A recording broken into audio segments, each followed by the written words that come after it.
नमस्कार दोस्तों, विकास एनालिसिस में आप सभी का स्वागत है। और दोस्तों, हमने पर्यावरण में स्वयं के पर्यावरण को समझना पढ़ लिया था। आज जो है दोस्तों, हम नेक्स्ट टॉपिक पढ़ेंगे जिसमें हम पर्यावरण के बारे में बच्चों की समझ किस प्रकार से होती है इसके बारे में पढ़ेंगे। तो चलिए दोस्तों, शुरू करते हैं। यहाँ पर कुछ प्रश्न दिया गया है दोस्तों, जिन्हें भी हम देख लेते हैं।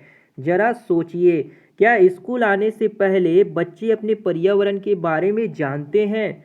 एक शिक्षक को बच्चे के परिवेश के बारे में जानना क्यों जरूरी होता है? इस तरह के क्वेश्चन जो है पूछे गए हैं। अब आगे देखते हैं दोस्तों, परिचय क्या कहते हैं बच्चों के बारे में पर्यावरण की समझ। इस इकाई में हम यह समझने का प्रयास करेंगे कि बच्चे अपने पर्यावरण के बारे में क्या क्या जानते हैं, बच्चों में किस प्रकार की क्षमताएं होती है, वे क्या क्या कर सकते हैं, वे जिस परिवेश में रहते हैं उसके बारे में कितना और कैसे जानते हैं। साथ ही हम यह भी समझने की कोशिश करेंगे कि बच्चों की समझ और वयस्क की समझ में क्या कोई फर्क होता है या फिर दोनों की समझ एक ही होती है। 2 साल की बच्ची कुत्ते और बकरी को पहचानने में भ्रमित नहीं होती। वह वह अपने आसपास की चीज़ों को पहचान लेती है। वह अपने रिश्तेदारों को जानने लगती है। बच्ची अपने आसपास की चीज़ों और घटनाओं को बहुत गौर से देखती है। उन चीज़ों को के गुणों को परख रखती है, अर्थात उन चीज़ों के बारे में समझती है। एक चीज़ की दूसरी से तुलना करती है, अर्थात दोनों में क्या करती है, कंपेयर करती है और उनमें समानता तथा फर्क खोजने की कोशिश करती है।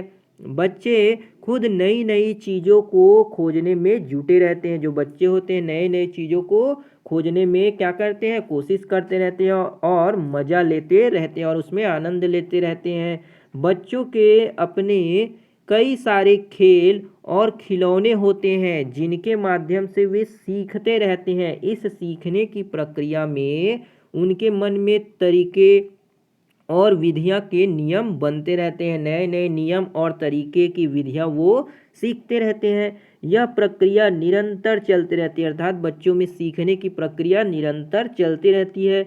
इस प्रकार बच्ची अपने स्तर पर अवधारणाएं बनाती रहती है और उनमें परिवर्तन करती रहती है। इस प्रकार 6 से 7 साल तक बच्ची बहुत सारी बातों की समझ क्या कर लेती है, बना लेती है, अर्थात बहुत सारी समझ उनमें समाहित हो जाती है। बच्ची जब कक्षा में आती है तो वह अपने प्रयासों से रचे हुए ज्ञान को लेकर आती है कि उसने क्या क्या सीखा हुआ है। हमें यह समझने की आवश्यकता है कि आखिर उसके पास जो ज्ञान है वह क्या क्या है और उसका उपयोग हम कैसे कर सकते हैं। बच्ची क्या सीख कर आई है और उसका उपयोग हम कैसे करके उसे आगे बढ़ने के लिए मदद कर सकते हैं। हमें यह भी सोचना होगा कि यह ज्ञान उसने कैसे अर्जित किया ताकि उस तरीके का उपयोग कर हम शाला में भी कर सके, उसका उपयोग हम शाला में भी कर सके और उसको सीखने में आनंद आए। हमें यह भी समझना होगा कि उसका विश्व दर्शन, वर्ल्ड व्यू क्या है और वह अपने परिवेश की चीज़ों के किस नज़रिए से देखती है, अपने आसपास की चीज़ों को किस नज़रिए से देखती है। हमें यह भी देखना होगा कि क्या यह सब हर बच्ची के लिए एक जैसा ही होता है या उनकी पृष्ठभूमि में कोई अंतर होता है। जाहिर है कि अमेरिका में रहने वाले किसी बच्चे की पृष्ठभूमि भारत में रहने वाले बच्चे से कई मायनों में क्या होगी, अलग होगी। उनमें कुछ ना कुछ अंतर जरूर होगा। इसी प्रकार छत्तीसगढ़ के बस्तर में रहने वाले बच्चे और दिल्ली में रहने वाले बच्चों की पृष्ठभूमि की भाषाई, रहन सहन आदि के स्तर में फर्क जरूर होगा। आपकी कक्षा में आने वाले बच्चे भी अलग अलग पृष्ठभूमि के होंगे, अर्थात हमारी कक्षा में जो बच्चे पढ़ने के लिए आएंगे वो भी अलग अलग जगह से हो सकते हैं। यह फर्क उनमें एक प्रकार से नहीं होंगे जैसे कि ऊपर बताए गए बच्चों में है, किंतु विस्तार में जाए तो बहुत से पहलुओं में विविधता होगी। हमें इस विविधता और उसके कक्षा में उपयोग के संभावना के बारे में सोचना होगा।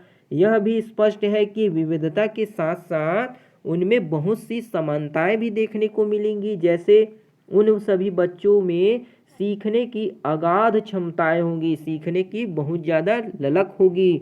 अलग अलग पृष्ठभूमि के बच्चों के अपने अपने अनुभव होंगे, पर बहुत से अनुभव व क्षमताएं समान भी होंगी।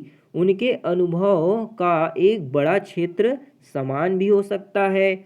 यह स्पष्ट है कि बच्चे सांस्कृतिक, पर्यावरणीय अनुभव और मान्यताओं के साथ और बहुत कुछ लेकर कक्षा में आते हैं। यानी कि अपनी संस्कृति, उनके परिवार के रहन सहन, आसपास के पर्यावरण के अनुभव और मान्यता, ये सब को लेकर कक्षा में प्रवेश करने आते हैं। उनकी अपनी भाषा होती है, उनकी संस्कृति का हिस्सा है। यह जो है उनकी संस्कृति का क्या है, हिस्सा है।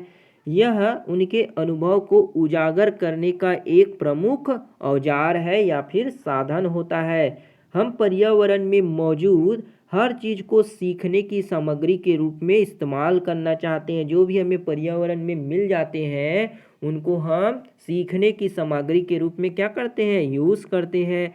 इस दृष्टि से हमें यह समझना होगा कि आखिर बच्चे की दुनिया कैसी होगी, वह ज्ञान कैसे अर्जित करते हैं, उनकी क्षमताएं क्या क्या होती है, उनकी सीमाएं क्या होती है, सीखने में वयस्क व समाज की भूमिका क्या होती है। जो बड़े होते हैं उनकी सीखने में समाज में क्या भूमिका होती है।